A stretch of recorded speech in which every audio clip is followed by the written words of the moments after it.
Hey, what up guys? So welcome back to the last video of the series How I Survive as a Freelancer. As I mentioned in the last video, I want to talk about the differences between calling yourself an agency and calling yourself a freelancer. So what clients think when they're interacting with you and you call yourself a freelancer or you call yourself an agency. So again, before I talk about that, the definition of being an agency is that you're operating a business on more than one person, so that makes you an agency. If you're functioning just by yourself, so let's say if you're doing all the work by yourself, you're not hiring other people to do it together, then you're a freelancer, not an agency. So now let's get into the benefits and the disadvantages of calling yourself that. So now, the benefits, definitely there are much more benefits than to incorporating your business. And as I mentioned as well in a lot of my other videos, is that right now I'm running a design business. It's called Alfio. So I believe that I leave a lot of links down below already. But so check those links out. So I actually have a business right now. I'm working with a few other people in my team. So what are the benefits of that? The first thing I have here is that like the tax benefits. So by incorporating your business, you kind of get some kind of tax benefits, especially if you're a small business. Again, I don't know where you guys from, but for me, as you may know that I'm in Vancouver. I think I just mentioned it. So yeah, I'm in Vancouver, Canada right now, and in Canada they have a tax scheme to benefits in this kind of small business. And by small business, the definition of a small business is that like your annual revenue does not exceed $5,000 per year. $500,000 per year. So if you're making less than $500,000 per year, $500,000 per year, then you're a small business. So what are the benefits of that? So for small businesses here in Canada, it's 14% for your annual tax rate. So 14%, it's much lower than your personal tax income rate. So personal tax income, if you're making 5,000 then your tax free income will be around, I guess, like 50% or 47%. So as you can tell already, so being a small business, you're only paying 14%, but as an individual person making 500 literally half of your money is going to the government. So it would make that much sense, right? So that's one of the very big benefits of running as a small business. But another thing is, let's say right now, if you do make, let's say a little less than 500 let's say 495 so if you put all this money from your business, move it to your personal account, then that's your personal income tax. So that you still have to pay the same amount of money to the government, because you're literally making all this money to your personal account. So I would say the tax benefits, it makes sense when you are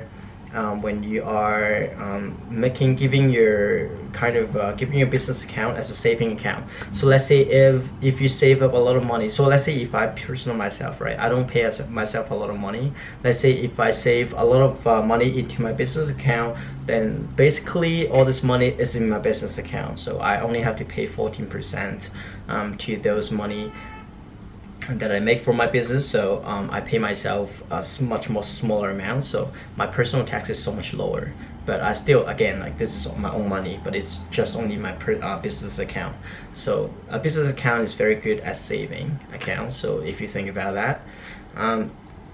So now that's the tax benefits. Last thing is, if it will only make sense for making this for taking this benefits, as that's like if you're making more money, then how would you personally pay yourself?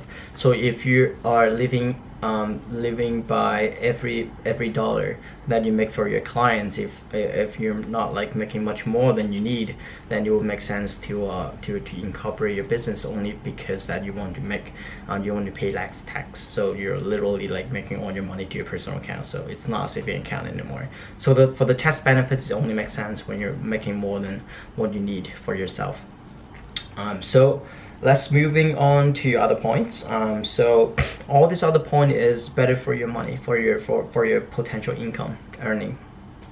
So the first thing I want to talk about in the money bracket is that it definitely increase your trust, your trust in terms of security when you're interacting with your clients. So think about there's a lot of trust issues and potential risks as calling yourself a freelancer.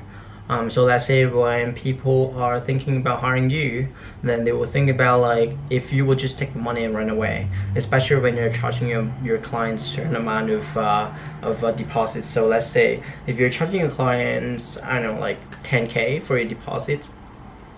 So they don't know if they pay this money to a personal individual, will they just disappear after getting all this money, right? So there's a trust issue.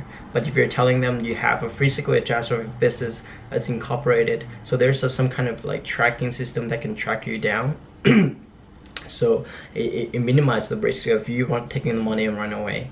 And the other thing is that like I actually met somebody and they just tell me that, hey, my freelancer disappeared, or my freelancer just cannot work anymore because the person get into some kind of accidents and they just cannot deliver the work. So being an agency, again, as I mentioned, an agency means that there are more than one persons in the business. So being an agency, even if I cannot work, I can still pass the work to my other co-workers, so the work is still ongoing, so they will not be affected by just me. Will be affected, but you wouldn't be like we cannot deliver as an agency. So the risk is minimized because you have multiple people working in the team, and the client can still reach out to different people in the team even if you're not available at that time. So the trust issue is very important, and incorporating your business kind of increase your trust level when you're talking to your clients. So that's one of the very big point.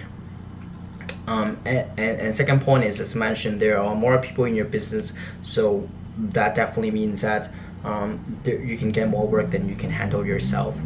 So let's say when you are a pretty successful freelancer right now and you feel that there are a lot of incoming work that you yourself cannot handle anymore, instead of telling your clients that, hey, I cannot do it myself right now, I have a certain amount of project at hand and I have to push your project to maybe next month or the month after next. So instead of like pushing your clients away like that, you can start looking for other people to join your team and to handle this kind of project. So the more project is coming into your funnel, which means that the more the more money you can pay to hire people to do the work for you. So you can keep increasing your team as more project is coming in, and that's how I believe that's how many of the people that grow their small business to a bigger business, because like you're more productive in the team as a team because you have more people in the team. So that's a very good thing as well. Being an agency, you can just hire people and do more work. Third point I have in here is that like you can upsell your services. This is especially true when you're just a freelancer, and as a freelancer you don't know to do so many things. You're only good at what you do best. So for my case right now, me as I mentioned, I'm a product designer, so I do UI and UX design, and there's a lot of other things I can do it myself, but I'm not the best person to do this. Especially I'm talking about the branding work. So there's a lot of branding work that I don't really do so well. So I don't really do logo design, I don't really do like brand strategy and all that kind of work. So right now I hire other people to do this part for me. So when I approach a project, so when they come up to me and say like, hey Caleb, can you help us to redesign this, not redesign, can you help us design the product? And I was trying to upsell them with the branding package. So I would say something like, would you ever consider to redesign your brand as well, so that like the whole product is kind of like a complete package. So when you're asking us to do this, then we make sure that all your styling is matching, all your logo identity is matching to your products, so you have a more complete package, instead of having your old logo still there and then we're trying to like plug in all this like new style, so that it doesn't really match. So would you ever consider redesigning your logo as well? So that's how I upsell the work, and usually I would say that right now 95% of the time it works. So I can successfully upsell different services to my other clients, and even like right now when you pitch your services, right, you can include the branding as one of the options that you can provide. Let's say if your whole contract says like 40 grand, then you can kind of tell your clients, hey, if you agree with 40 grand, we can offer you the free branding design services as well. Psychologically, when people hear something is free, they kind of more inclined to take the offer, because they think that this something is free, and so you can upsell it that way, but deep down it's built into the contract as well. So upselling is a skill that you must have when you're running an agency. There's a lot of services you can upsell. You can upsell your development skill, development side of things as well. As I mentioned, you may not be able to do development work yourself, so you can upsell that to your client.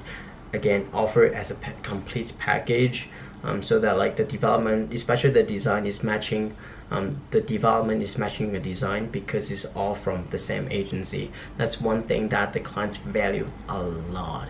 Man, I can't even tell you how important it is to handle the development work as well, because if you're in the same kind of business I'm running right now, a lot of time the design actually looks so much different than the final product, which is like in the code in the live website.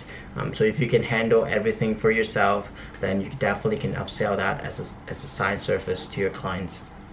So upselling is a thing that I think every business owner should know, especially if you're running a small business. So the last point I have in here is that like you can hire better talents in yourself. So as I mentioned, you must be very good when you are a freelancer already. So you have to know your craft. You have to know what you're doing. How do you provide the best quality work to your clients? But again, this world is so big, you're never going to be the best designer in the world. You may, but it's very hard. I'm not the best designer. I'm not even close to the best. So definitely, if you have the budget, you can hire much talented people than yourself. So that way you can make your business, you can make your agency to be more kind of more reputable, because you have like better people in your team, and people can see that like what kind of people are joining you guys. So just kind of like grow your business bigger that way. So again, like try to find the people that are better than yourself to help you out in your business. So that's one thing that can grow your team so much faster, when you have more talented people to producing really good work. And I do believe, again, like my business, kind of like my model or my business goal is that like all the work you ship to your client should be the highest quality of work, no matter what kind of task you're taking on right now. So everything you do should be the highest quality. So that's why that's how the clients think that their money is actually worth paying you, because the quality is there. Quality, very important. So hire better people. So the cons, let's talk about the cons. There's actually not a lot of cons that I can think about, but there do some things that I do want to mention is, let's say if you're a freelancer right now, you may get a lot of different leads from other people, because as a freelancer you tend to be a little cheaper as well. People think that in their mind, they think that when they hire a freelancer, they don't have to pay a lot of money for freelancer, because usually they can get you to work for them for less money. So that's one thing that maybe it's good if you want to chat the people that doesn't have a huge budget, you just want to get more work. So staying as a freelancer individual guy may get you more leads and may get you more clients, because that's one thing that happened to me as well. I talked to some other people, they just think about I'm expensive already. So before they even talk to me, they think that, hey, you guys are an agency, you must be expensive, so we cannot handle to hire, we cannot have the budget to hire you guys. But deep down, like my pricing is very flexible, so it really depends on what kind of people I'm talking to. But as an agency, you're giving people a signal that you guys are more expensive than you may actually are. But again, it is actually a good thing. You're filtering out the people that doesn't have a high budget, so it's actually a good thing. But think about that. You may not be able to get as much leads as how you used to be when you are a freelancer. So second thing is like you have to hire people to do your taxes. Right now I'm hiring an accountant to do my taxes because there's just a lot of things that build into this running a business things, and corporate taxes is so much more complex than personal taxes. So I need to hire an accountant to do that. And also the last thing is overheads. You have to pay incorporation fees, and you have to pay people and all that, like small overheads, PayPal transaction fees and all that. You have to like keep in mind when you're running a business, but you can write those off in your tax refund. But overall I will still say if you want to grow this as a more sustainable business, or you just in general you just want to make more money as a designer or as a freelancer, incorporating your business, this is like one thing that I would never go back after incorporated. It just feels better having a team to work together on projects, just more like minds thinking about the project in general, so you can produce better work to your clients. So overall it's a good thing. So I guess that's it, guys. So this are all the things that I want to cover in this video, and there are other things that I want to talk about, but it's not necessarily related to being a freelancer. So do come back and check it out, other videos. I'm gonna talk about, actually there's something I want to talk about pretty interesting. It's more personal, so I guess like my video, it's gonna be, as you can see, there are other traveling videos I make. So it may be I'm gonna put like video of me traveling to different places, road trip especially. I love road trips. So there are that, and there are some like lifestyle, so what I think about different topic of things, and definitely the main purpose of this channel is going to be design. So I'm going to talk about a lot more design stuff, how I design. I'm going to talk about like how I approach a project, how I design the product, what do I think about the typography, what does it play in a design, web design, product design, things like that. So there's going to be different things, but for the next video, what I have in my mind is actually pretty funny. I want to talk about like how I learn English, and if English is very important as a freelancer. I believe that there are a lot of people are not in a English-speaking country, and they do need to learn English to be able to work with other people. That's one thing that happened to me as well. But I want to talk about that, how I learn English. Yeah, if you're interested, check out the next video. So, but other than that, I have a lot of other stuff that I do want to talk about. But so just keep checking again. Thank you for some of the very good comments, man. Like those are the comments really just keep me going to making videos. So leave some comments, let me know what you think about this, and then yeah, I'll see you in the next one. Cheers.